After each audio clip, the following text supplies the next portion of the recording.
Welcome to the More Business, More Life podcast. And today we have our guest, Becky Parker Geist from Pro Audio Voices.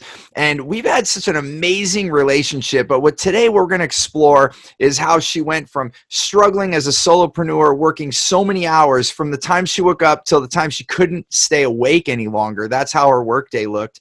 To not spending as much time with her family and not traveling, denying herself, as she would say, holidays, vacations, to now being able to live and even work with her daughters, to be able to, well, not with, they have different houses, but they live near each other so they can spend their life together, and all kinds of amazing things to see this drastic contrast. That's what we're going to explore today.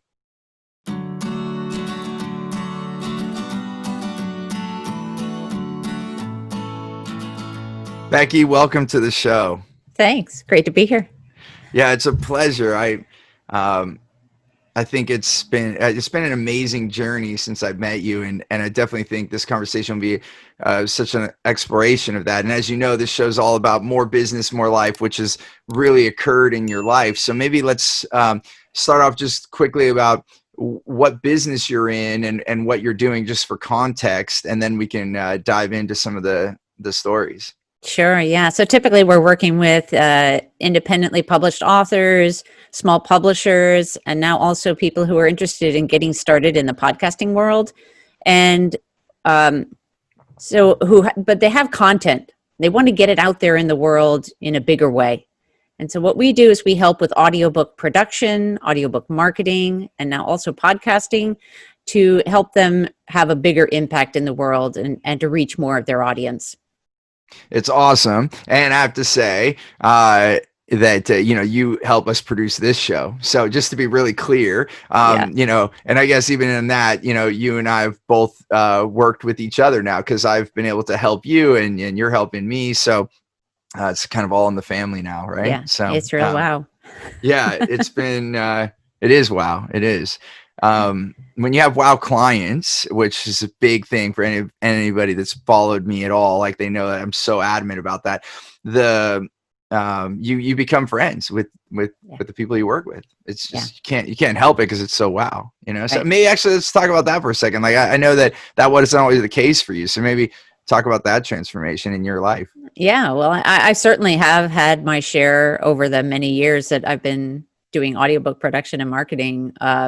I've had many experiences where it wasn't always a great fit, but I felt like I had to take the business, because I needed it for income, that I didn't really, at that point I was, like pitching my services and was kind of going one project to the next project. And I was feeling a lot of stress, so I would take these occasion, and they weren't all our clients, thankfully, but, sometimes I would take them, and oh, man, it just hurt. It hurt in so many ways. Like, and the pain wouldn't, I'm just thinking about this one in particular that was, although I've had a couple that were pretty painful, where, the pain wouldn't stop at the end of like my work day.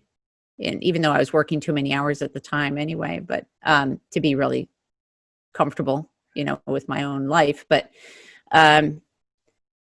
it's those were the kinds of like painful experiences. It just would go on, carry into everything my whole life. And that then bleeds into also my time with my great clients. So It was, man, it's not a pleasant thing, and it's so not worth it. It's that's what I found, is that, you think, when I tell people about this, then the whole belief structure comes up, because they're like, what are you talking about? If I only go with my wow clients, those few that I've had, because oftentimes we can count on one hand when I talk to a business owner, not all. I've had a few surprises where people actually were already working with their wow client, but most of the time we're not. You get a few, and then the rest are just okay. And then you have a few, hopefully only a few ows. And those really take us down, and what I found is even though it feels like an oxymoron, right? Like work with your wow clients and have more business. we think that's absolutely impossible because I only have a few wow clients. So how am I going to run my business off a few clients? That's where the mindset goes. But the reality is when you actually give all of your attention to your wow clients, the results go up, the revenue goes up, they start spending more money with you, more time, the lifetime value goes up because they're, you know, with you longer, more transactions, all of that. Plus then they become raving fans, and then they're referring people that are like kind because we typically hang out with people like us. So though I call that the 4 R's, as you well know, and I just that transformed my life and my business. So now just coming to that, because I know you've been going with this methodology for quite some time now, what would you say the results are from just focusing on the wow clients? Oh, it's such a huge difference. The First of all, I'm happier. You know, I mean, just on the most fundamental level, life just feels better, you know. But it just really, it transforms everything. It transforms how I feel about my work, you know, the energy I can give to my wow clients, the revenue. It's like my revenue is way up from where it was before. And you know, I've turned away clients or potential clients that didn't feel like they were a good fit in the interim, which I wouldn't have done before. So huge difference. Yeah. Yeah. And just in contrast, the cost, you know, I know I think none of us, even me, I didn't see the cost until you start looking at it.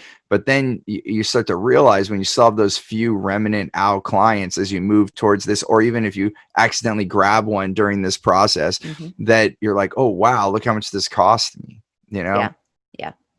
It's, Yeah. it adds up. And with that, and having had all this success, maybe let's just take a moment to go back in time. What was it like before, moving forward in this direction with all this happiness and joy and growth?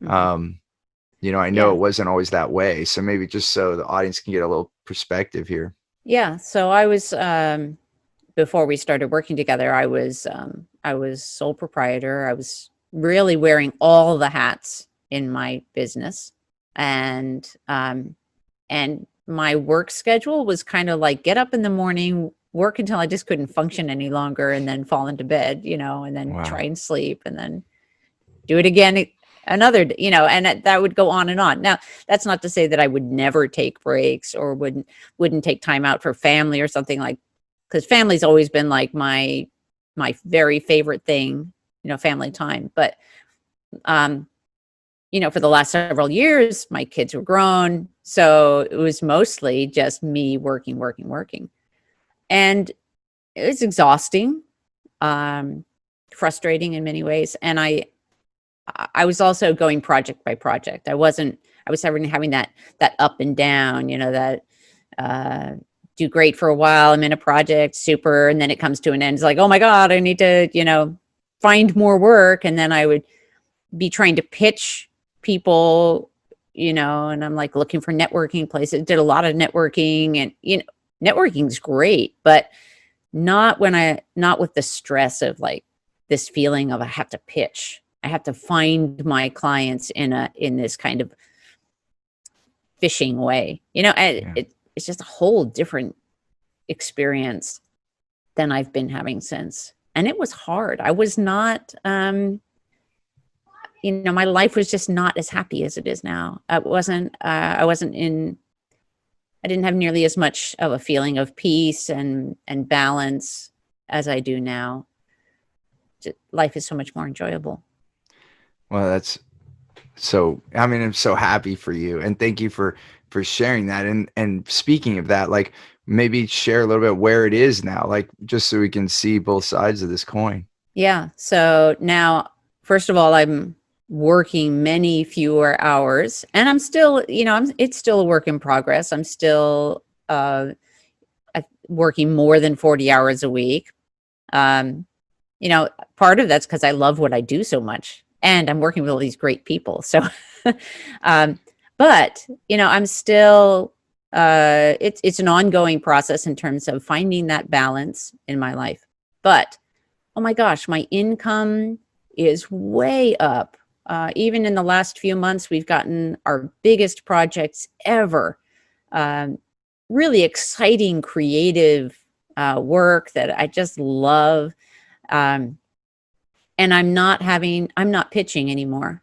I used to spend so much time, like people I'd get inquiries through our website, and they would tell me their word count and whatever. And I would spend all this time figuring out what the approximate cost would be, even though I didn't have all the information that would Right. be most helpful, right? And then I'm like writing up these proposals and sending them out and then not hearing back from anyone. I spent so much time, just wasted time doing that. I don't do that anymore. Now I'm actually in conversation with people.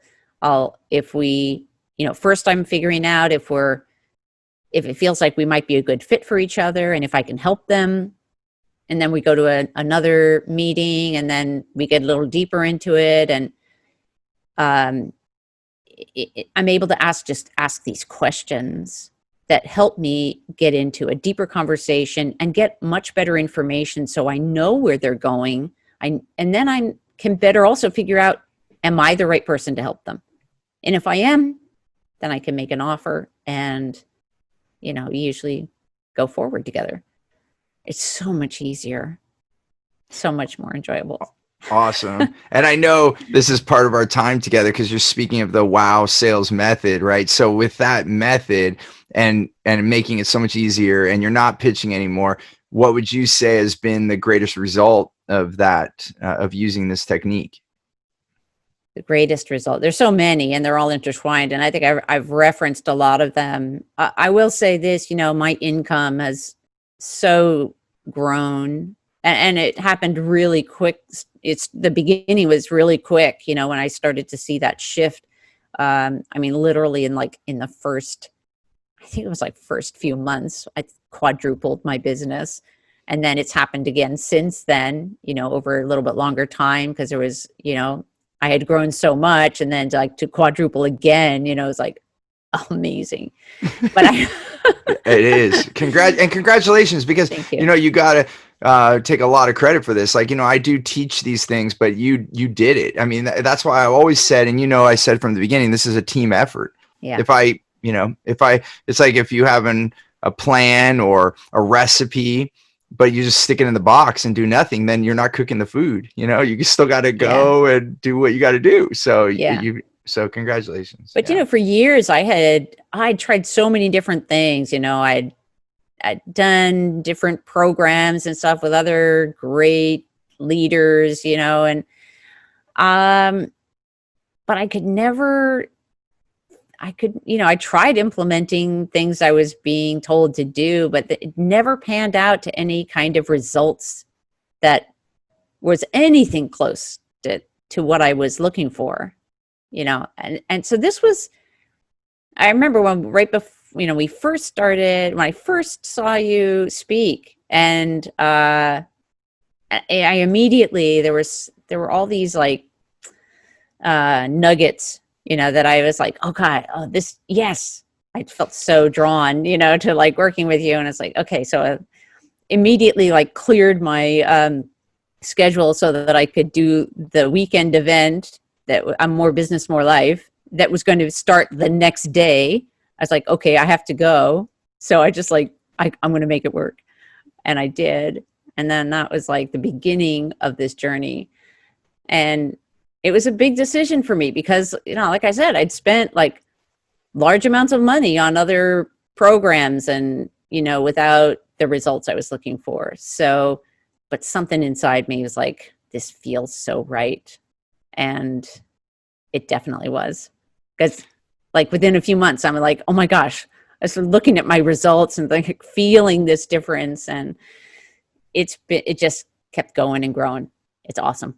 Yeah, it's been a pleasure. It brings me joy watching you progress because I can remember that room. So after I spoke, I remember you coming up to me and you were I just remember you were kind of quiet, you're soft spoken. You're like, okay, I'm going to come. And I forgot, you just reminded me, I forgot that speaking engagement just happened to be the day before my event. And I wasn't anticipating that many people to come from it, because like, who's going to clear the schedule? But I do remember it's happened a few times, but I remember you coming up saying that. And I can remember seeing the stress in your face and seeing how much joy you have in your face today. It's beautiful. And you know what pops in my mind too is like all the things like pre COVID-19, like the trips you were taking. And well, yes, you've still been working, 40 hours or more, like, and I know it's been on the more side, but still it's not like the 70, 80 hours that you used to do. Yeah. Right. So it's significantly less. And the traveling and the time you've been with your family now, like several trips to New York, I think, if I remember correctly, Iceland, Yeah. and now even moving closer to one of your daughters, like you've just made. So so I do want to examine like the transition a little bit more, but maybe let's just highlight these awesome things, because I know it's been a lot of fun for you. So Yeah. It really has, and that, so I did get to go. So part of this growth has been that my youngest daughter worked for me over the last, with me over the last few years. And then we got to go to Iceland together last summer. And that trip was so magnificent, and just in so many ways. I mean, it's a beautiful place, amazing, like connection to earth, that, it feels so present there. And just being with her for that time, it was like hanging out with your best friend for 2 weeks. That was the feeling, and I'm also like best friends with my other's daughters, but like having this travel experience. And I would not have allowed myself that. I know for certain, because I've been denying myself trips for years, like most of my life. And I remember it was, you kept telling, there were many times when I heard, just plan the trip, put it on your calendar, and then figure it out. I was like, okay, I really want to do this trip. I want to put it on my calendar. And then we actually made it happen. And I just wouldn't have traded that for anything. It was so, yes, having that, and then feeling like I could. I mean, partly COVID's actually a part of one of the silver linings for me, was that when everything kind of shut down physically, it just made sense to me. Why I'm not locked into this physical location in the same way that I was with my commitments, right? And so I moved to be closer to my oldest daughter, up in the Portland area. And, she's got 2 little girls. So I'm now a very active part of their lives, where before it was mostly video, right? It's just, yeah, and I know how huge that is for you, how big it family really is. is huge. Yeah. And my youngest daughter's up in the Pacific Northwest now too. So I've got 2 out of the 3 here and 1 in New York. Yeah, not bad. And then you can always go to the East Coast and visit when you want, and hopefully she can come to the West Coast when she can, and Yeah. get that time. But you're definitely in leaps and bounds from where you were. I'm curious, you said you denied yourself Yeah. vacations. How did that work? Like Well, there were lots of places, or, still are lots of places that I wanted to go, but the denying myself has always revolved around fear. And it's always like, can I afford that? Can I take the time away? So several things have happened that have shifted that for me. So one is, I'm less driven by fear, for one thing. yeah, But also, having my income increase, and has been a huge part of that. And then the other thing is, not being just me doing everything. So I have this whole team now. My team has grown really fast, and we have, let me just sort of back up for a moment. Back in 2013, I was taking this other program, and part of it was writing, like, imagine your ideal day, what's happening in your life, right? So I had written this thing about like being able to work with my daughter, each, like, especially my two younger daughters who are both in related fields, right? And I've done both of those things, by the way, worked with them. Beautiful. And then this traveling, was part of that. And what was it? I kind of lost my train of thought in terms of what that other piece was, but what I was seeing was that this was coming about. So as I shifted my business and we started to grow and have this full team. Oh, I know what it was. It was about having we were sort of an international go-to place for exceptional audiobooks. And now we have clients all over the world. We have narrators all over the world, editors all over the world. And we really are truly international. And I feel like that in itself is a part of a gift that we can bring, a piece of sort of expanding the, this oneness with all, around the world. That is a part of this whole process of, like, bringing great stories alive. We're doing it with people of all different nationalities, cultures. We're doing this thing that I had envisioned in an even bigger way than I could picture it at the time. It's so awesome. It's and one thing that popped in my head, and I don't know if you've done this, but using that, like, as I became an international best-selling author, that word helped me get international gigs. And now, right before COVID, I spoke in Namibia in Africa. It was like amazing, and I've gotten to travel and speak in Australia and New Zealand, and lots of other places, and it definitely helped. So the fact that that's there, and obviously you're sharing that. I don't know if you have, but just one thing that helped me is putting that word there. Once it's true, just say, hey, we're an international this, and which you are. And then just by putting that more prominently, it actually extends it even further. It, like, opens the door wider, so to speak. Right. Yeah. So that is awesome. And if you could, what I always like to do on this show is zoom in, because there might be people saying, oh, I have those same things. I have those same fears. And what, if you could think of the turning point moment, and I don't know if it is it that speaking gig moment, or was it something before that? Like, what was the moment that shifted, or after? Maybe it was after that speaking engagement and we were already working together, but is there a moment that you can say was the most significant moment of the turning point in your life? I think that there have been several pieces, sort of like points on the curve. Okay. But I will say there was one it was actually during the first one-to-one experience that we had together.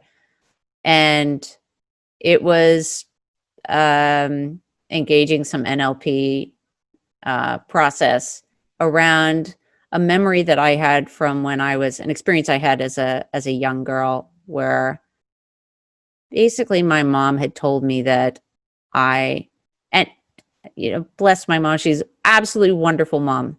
But without realizing what kind of an experience she was creating for me, she thought I was receiving too much from this friend of mine who he gave me this gift, and she told me I had to return it because it was too much. And I got this message: I'm not allowed to have too much, whatever that is. Right. And, I wanted more than apparently I was supposed to have.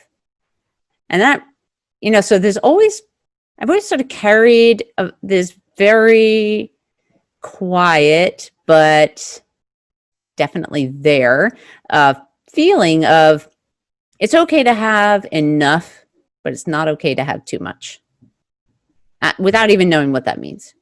Right. Very, very limiting. Right. Yeah. Because what is enough? Just enough to have food or to scrape by? Like, what is too much? According to whom? All these things that we could ask ourselves that make it very vague, right? Yeah. Very vague recipe. to not Yeah. a whole lot of happiness. Yeah. Yeah. Yeah. Yeah. Yeah. And it's those things, it's, and thanks for being so vulnerable and sharing on this, because these are the things that are unseen. They're, like, who would have thought, that would be the thing, like, prior to that, did you have any evidence? I mean, now maybe looking back, you could say, oh yeah, look at what I did there and look what I did there. It's obviously due to this information. But prior to that moment, that time that we sat down and uncovered that, was it undetected? It was undetected. What was interesting was that when I thought back to that moment, I realized then that it was a moment I had that was very vivid in my mind. I mean, like, I can still picture the exact color of that object that I was supposed to return.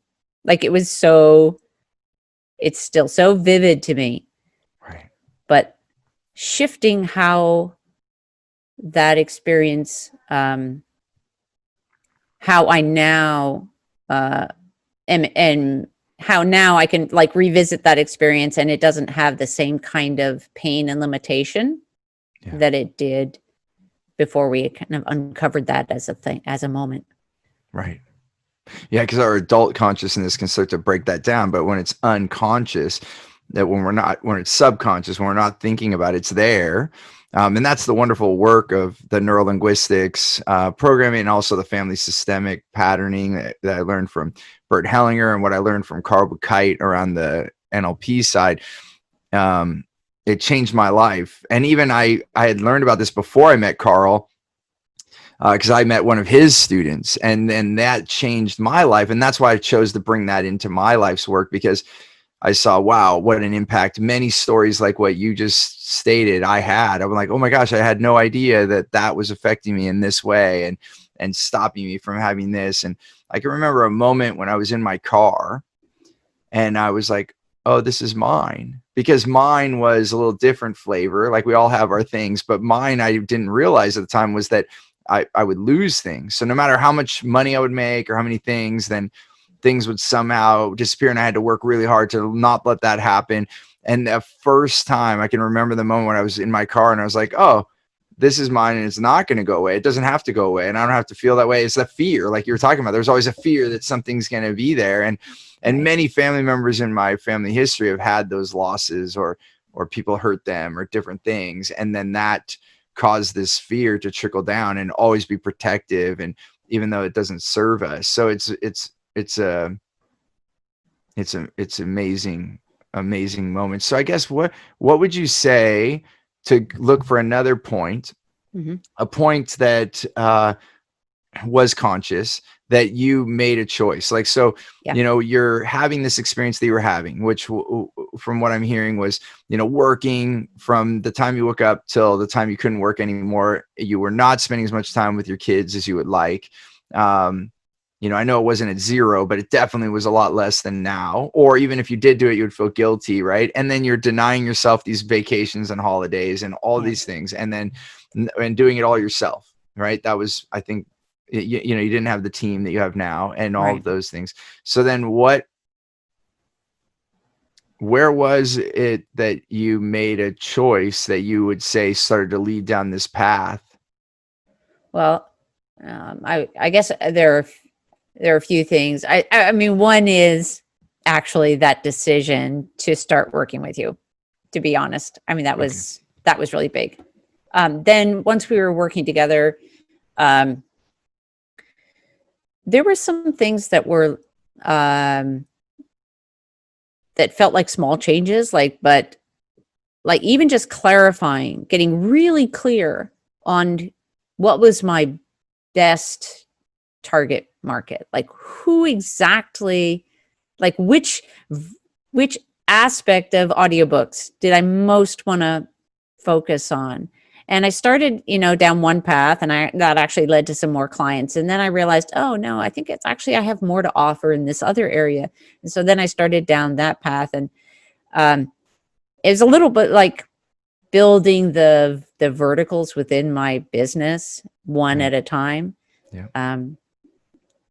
And I think that just getting clearer getting clear on where I can, and that came as a part of the process of figuring out my audio logo, or what you call the audio logo, that like, who are the people that I'm meant to work with?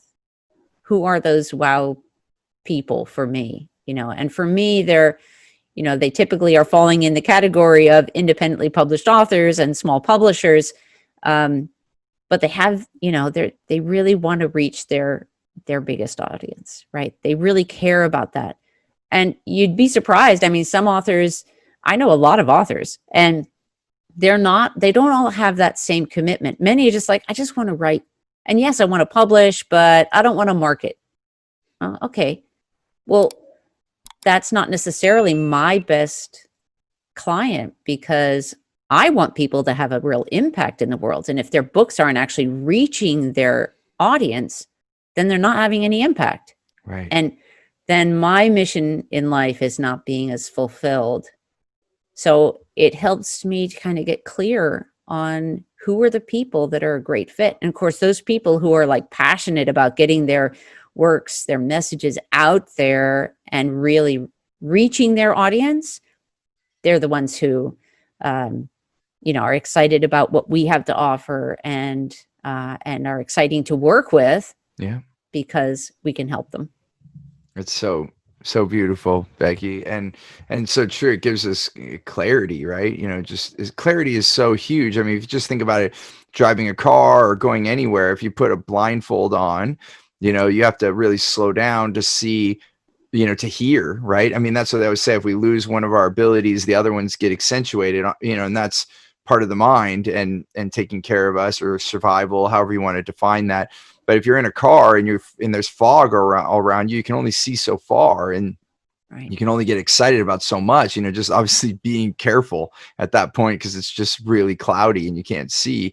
And then as that clears and you can see ahead, you can start to map out farther. You can start having more confidence. So all the things that you're describing, I'm curious if we have it, I keep going back to these pinpoints, but I'm looking at, if someone's out there listening and they have these aspirations and dreams as you had, and then they're in this, whatever you want to call it, a rut, or, it's not happening the way they want, but they keep trying, what was the moment that helped you?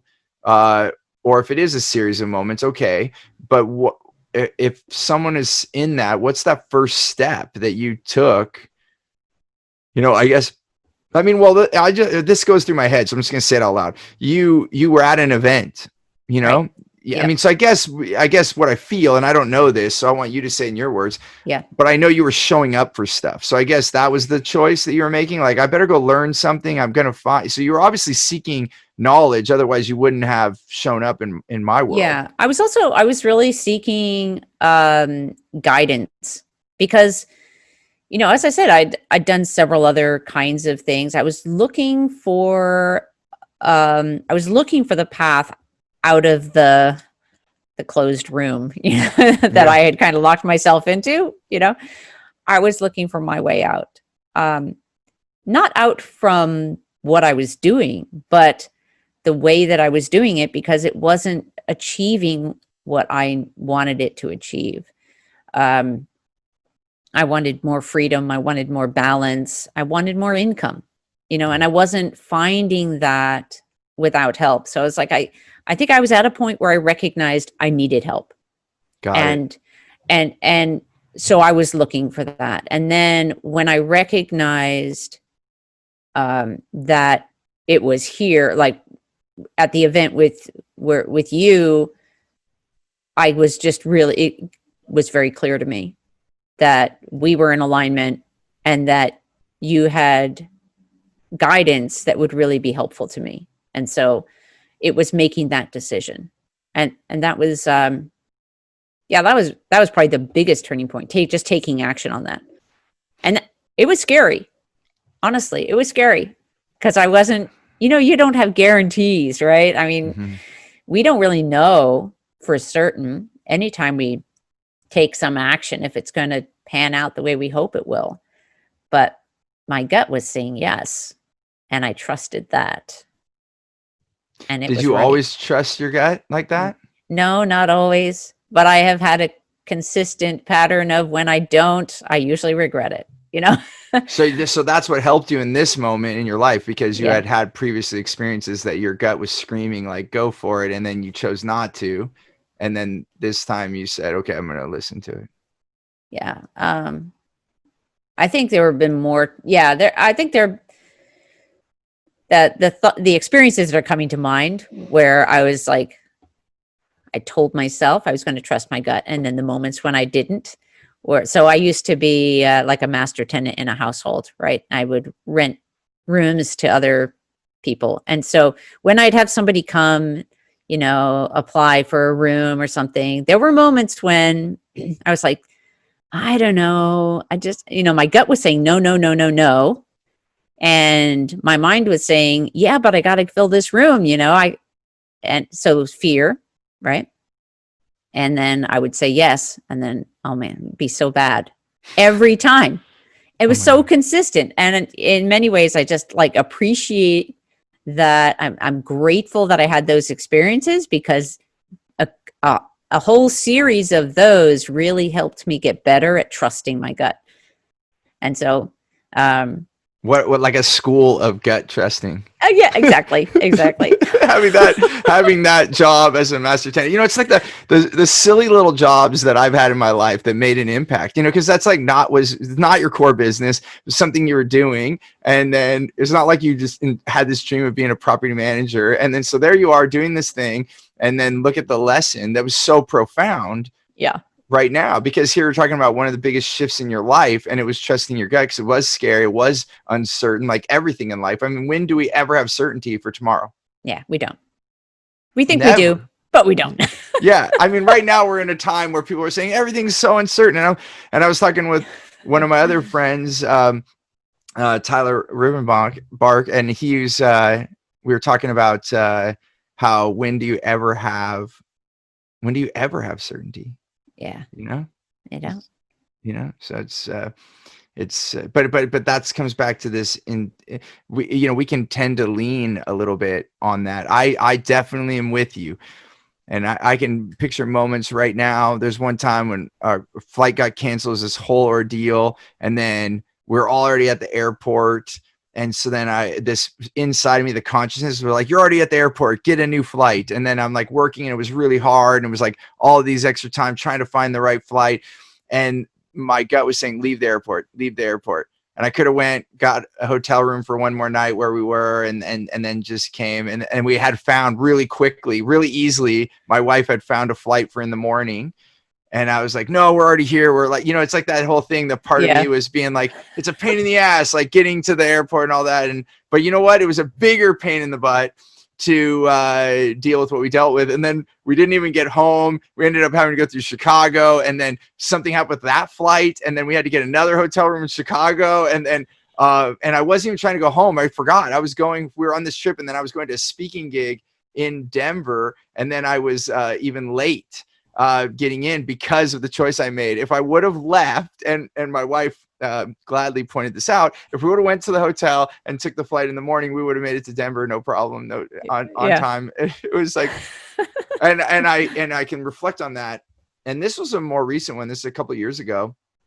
I was like, okay, this has to be one of the last times I'm going to allow this to happen. It was like a big sting. It sucked. It was like, because we were traveling with very little amount of sleep for like 36 hours Yeah. to get, and it wasn't even over the water. I was in Canada trying to make it to Denver, and it was like, shouldn't be that hard. It was, so I 100% understand what you mean. So that was so you had all these lessons, so that when a big Yeah. moment came, you were able to ride on that experience. Yeah. I think, so often we're kind of trained out of trusting our gut. We have, or it's even that our brain just like, our mind is like, oh, I mean, I think that what kept coming up for me in those moments when I wouldn't trust my gut was that little saying of, don't judge a book by its cover. I'm judging this person. Right. It's like, well, no, actually, what my gut was telling me was not that they were a bad person or a wrong person. They just weren't a good fit for me. And that's the piece I just didn't understand. I thought that if I didn't say like yes to everybody, that somehow I was like doing this judging thing. Right. When my gut was just trying to give me some good guidance on what was a good fit. Well, it's kind of like wow tenants instead of wow clients. Right. You know, That's the right. reality there, and I had to learn this too, because you're not, I'm so glad you brought this up, because this is something when I talk about wow clients, maybe I don't even say enough, but I do know I mention it, but it is good for them and you. Because Right. remember, when it goes sour, it's usually, typically, it's not painful for just one of you. Typically, it's painful for both people, and the experience goes on. It's not being a match. And when you actually say no to someone because it's not a match, then they may even be unhappy in that moment. You know, I had to train myself to understand that to do the right thing, if someone was unhappy with me now, but they would be happy later, I had to accept that versus making someone happy in this moment and then we're both really unhappy later. Right. Right. So say that again. I'd rather have people be unhappy now and have the happy ending versus have a happiness now and then have this ending that's like not good. Right. And usually those are really bad. Right. So the choice between those two became quite easy for me. And then it also was actually respectful and honoring that person. Going back to your point, it doesn't mean something's wrong with them. It just Right. means they're not supposed to be here. They're not Right. supposed to be working with us. And when you actually come to that decision, because what I used to do is I used to even drag it out because I never wanted to make people unhappy. And so then I would like drag something out and make it take longer. And then I realized, I can't remember what it was. I wish I could have a moment, but some part of me, I can't remember the exact moment.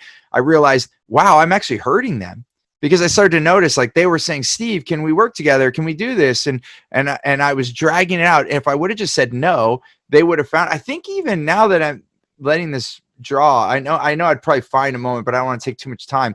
But I feel like someone even said that to me. And then that's what triggered it. I actually had someone, they're like, why did you make me wait all this time if you knew it wasn't a good fit? Why didn't you just tell me? And then I could have found another way. And I was like, oh my gosh, I just hurt them. There I was trying to save them from being hurt. And then I hurt them more because I didn't just listen, like you're saying, to what it was. And so that triggered me to say, okay, not only am I making it better for both of us, we're doing it now. And then we're not wasting each other's time, because they're going to cut ties with you when you get that no. And then they're going to go find another place, in this case, another place to live. Right.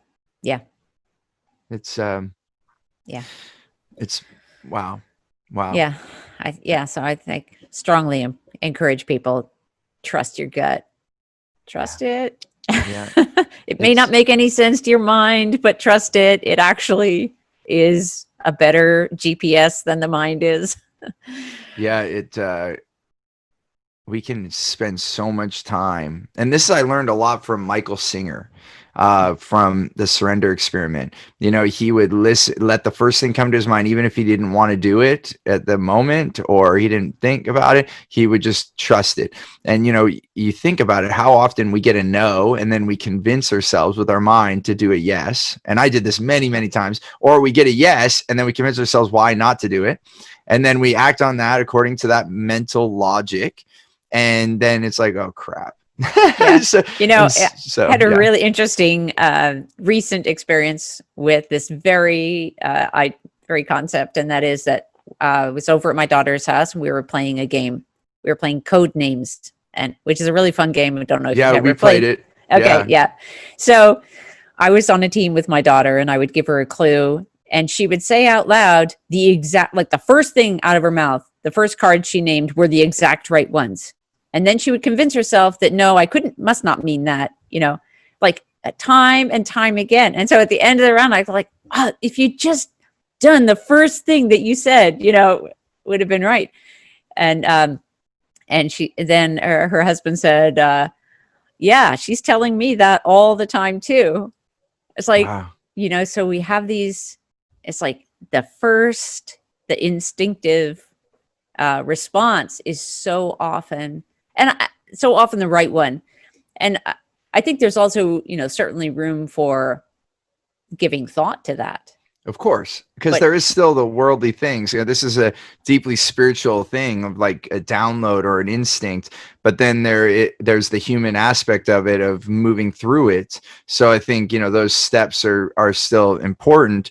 But I had the same experience. So this is interesting, that this game could have this byproduct of like what your first instinct is, because we had some friends over when we were playing it once, and their son did the same thing, the exact word, like the ones that he wanted to pick right away were the ones, and then he would pick different ones. He would talk himself out of it, and he did it over and over. And I noticed, and I'm like, hey, the first ones that you said, they were always the right ones. And it was helpful for him to stop second guessing himself. So anyway, who would have known that code names? I have this feeling that the inventors of that game were not thinking that it would be an intuition game, or maybe they were. Maybe they were.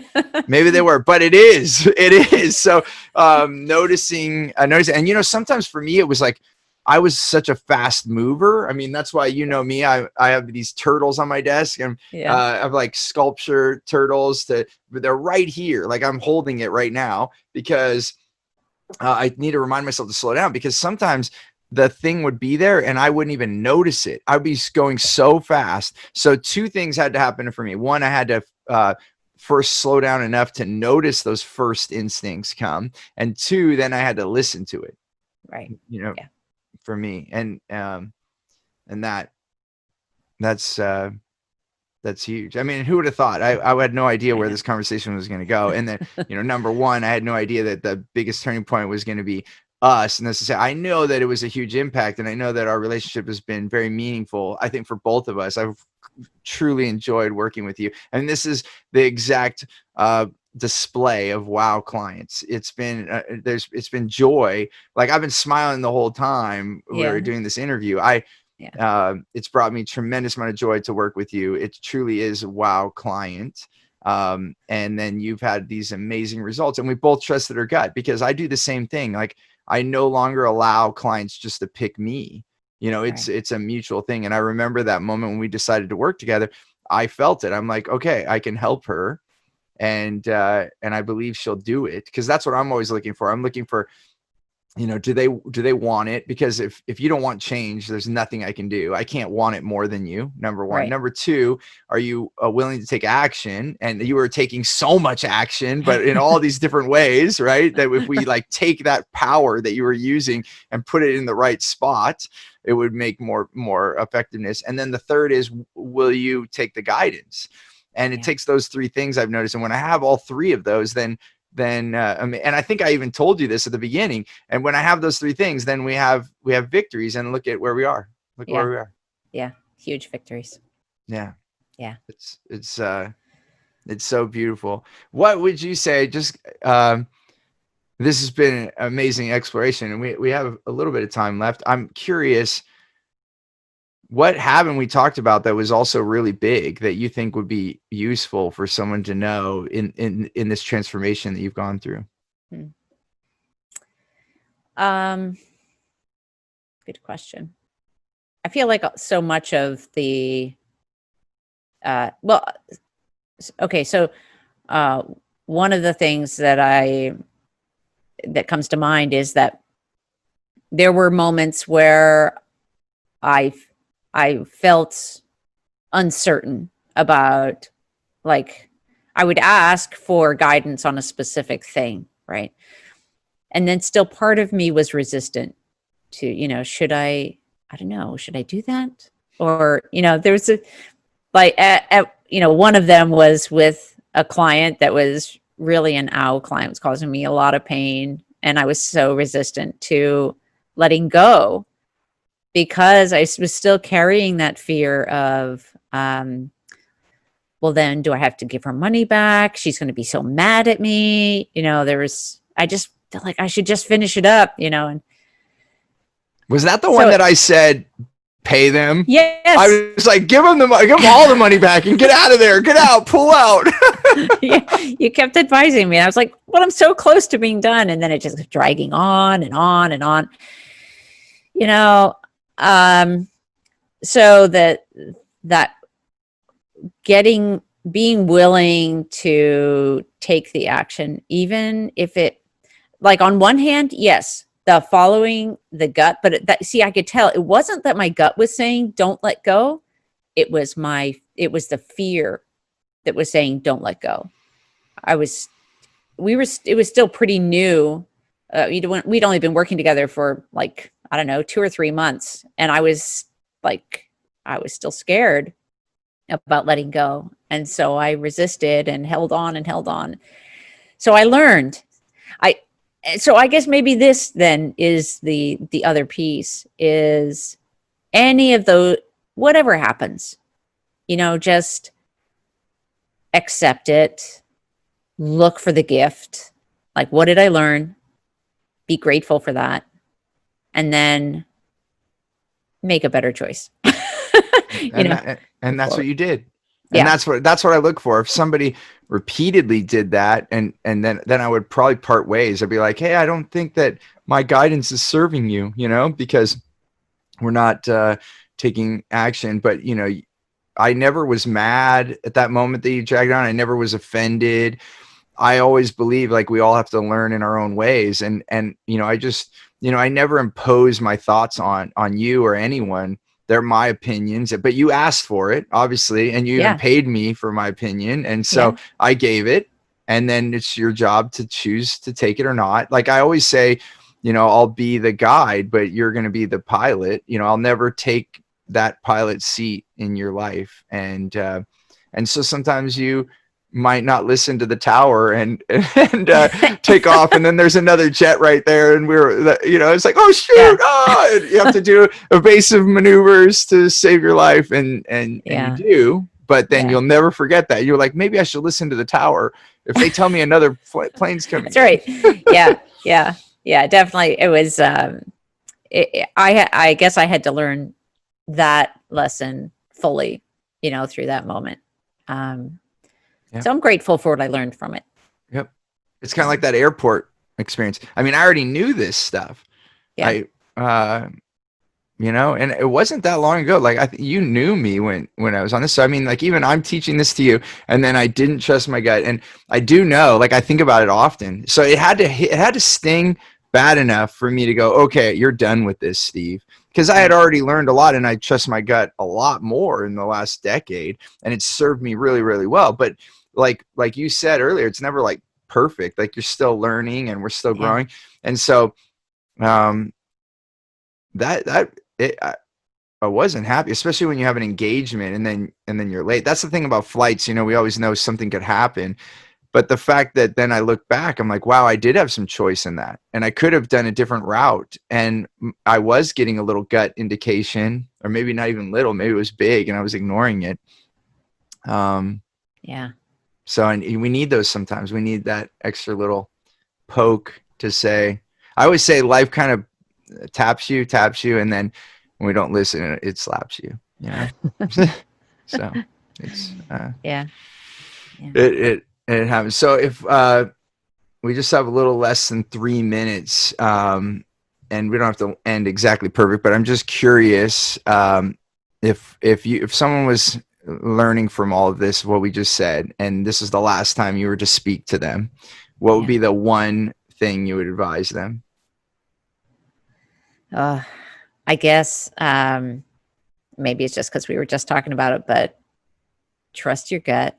And also, the huge finding a mentor that you align with was so huge for me that I would strongly encourage that. I was afraid early on, when I felt like I was looking for a mentor, but I was like looking for something that I felt like I could afford, so I was like putting all these massive limitations on myself in terms of finding the mentor. And then once I found you and was willing to trust my gut, that combination, then even though I was spending more than I would have ever thought I could, the results have been so huge. I would never change that decision.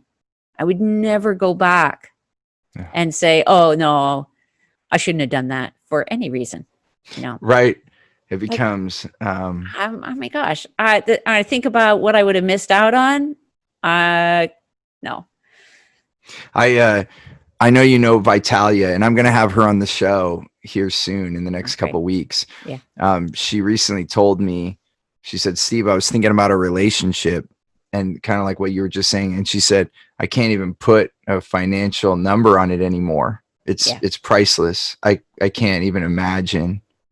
And that touched me. Like, it was like, it was an emotional moment. I was like, oh, wow, you know, and I can only reflect to my thing too. And another person that's going to be coming up soon on the show is Jeffrey Slater, the man that made the big difference in my life. And the difference, though, for me, like, I got dragged to a workshop. I did not want to go. I was even finding ways to leave. I was going to sneak out. I'm not joking. I was actually making a plan. Like, I had a strategic plan to like leave just so my friend could feel like, again, remember I told you I never wanted to make people unhappy. So I'm like showing up for somebody else, and so thankful that happened. And then I met him, and I quickly went right up on the stage, which was weird for me and weird for him, because he was like, what the hell are you doing? Because I like jumped on the stage, but I was like, oh my gosh, we have to work together. And it was way more money than I could afford at the time. And I remember driving away going like, what the hell did I just do? Yeah. And I would pay double now if I could go back to or more. I wouldn't be here with you right now. Let's put it that way. This is and I know that somehow the universe knew I was supposed to be there, because I didn't. I think I had gotten email notifications about that first event, and I just like, I thought, oh yeah, maybe I'll go, and then I just like totally ignored it. And then I think it was either the day before or even the morning of that event, my friend called and he's like, so are you going to that event? I was like, oh. I looked at my calendar. I guess so. I was like, sure. I was just like trying to be nice, I figured, oh, he's trying to fill the room, whatever, but wow. So glad I showed up. Yeah. And the light's coming right in on my skylight right now, ending the podcast. Like, oh, we're both talking about that moment, right? The moment I run on stage and meet Jeffrey Slater, the moment that you come to an event and met me, and you're going to have a moment like this, and you probably already have, where you can be that for somebody else. And this is where we can all be the teacher and the student, and it's simultaneously. And I think for the rest of my life, I'll be a teacher and a student. Why not share what we know to others, for others? And why not keep learning as well? I mean, life is learning. So absolutely. It's such a beautiful conversation with you, Becky. And I'm sure we'll have to have another one, because there's so many other things that have happened in our lives together that we didn't even get to talk about in this hour. But what a wonderful exploration. And thank you for sharing your life with us. And I'm so happy that you have more business and more life. Like, you are, you could start to be one of our front runners, and luckily we have many, so we're happy about that. But definitely you are, really living that life, that you're integrated your business and your life together, and your family even. And so just so happy to see it. So thank you so much. It's my pleasure. And for everyone out there, please let us know what your challenges are, or what fears you're dealing with. And, and I'm sure we'll put connection in our show notes to Pro Audio Voices. And, between myself and Becky, we're happy to be here to help in any way that we can. So thank you so much for listening. And as always, remember, choose gratitude and create freedom.